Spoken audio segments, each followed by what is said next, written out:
Vous savez, même si le phénomène s'est amplifié, mais c'est un phénomène qui dure depuis des années, les incendies des marchés. Les causes, on les connaît.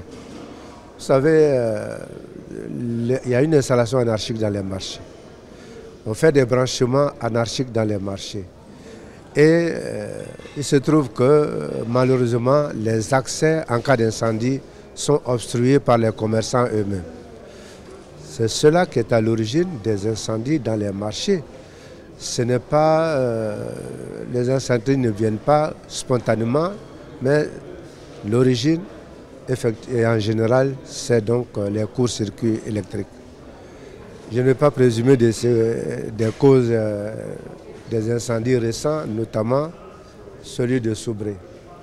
Mais je voudrais profiter de votre micro pour dénoncer le comportement des jeunes qui ont incendié par la suite la mairie et ont tenté donc d'incendier également la résidence du maire. Je m'élève contre ces fausses rumeurs qui veulent dire qu'un marché est incendié, c'est le maire qui l'a incendié. Je suis désolé, c'est absolument irresponsable. Au nom de quoi et pourquoi un maire peut incendier un marché quand on sait que la construction d'un marché relève de... Le coût est exorbitant par rapport aux bénéfices financiers qu'on retire des marchés. C'est une opération purement sociale, les marchés. Et pourquoi un maire qui n'a même pas les ressources pour faire face à ses charges courantes, va-t-il incendier un marché? On dit qu'il a vendu, ce que j'ai appris, qu'il aurait vendu le marché. Mais qui en a la preuve? Est-ce que cela peut justifier l'incendie du marché? L'incendie du moins de la mairie? Mais c'est absolument une aberration. La mairie, le marché appartiennent à la communauté. Alors parce qu'on on a incendié un bien chez vous, vous décidez d'aller incendier les autres biens qui vous appartiennent. C'est une aberration. Tout ne peut pas se résumer en termes financiers. Mais qu'est-ce que vous voulez? Quel contrat voulez-vous qu'on signe pour la construction d'un marché? Un contrat juteux, ça ne veut strictement rien dire. La première des choses, le rôle du maire, c'est d'offrir à ses administrés des locaux décents pour la gestion, pour exercer des activités commerciales ou en tout cas pour leur cadre de vie. Et je sais combien les maires que nous sommes peinons pour réaliser un marché.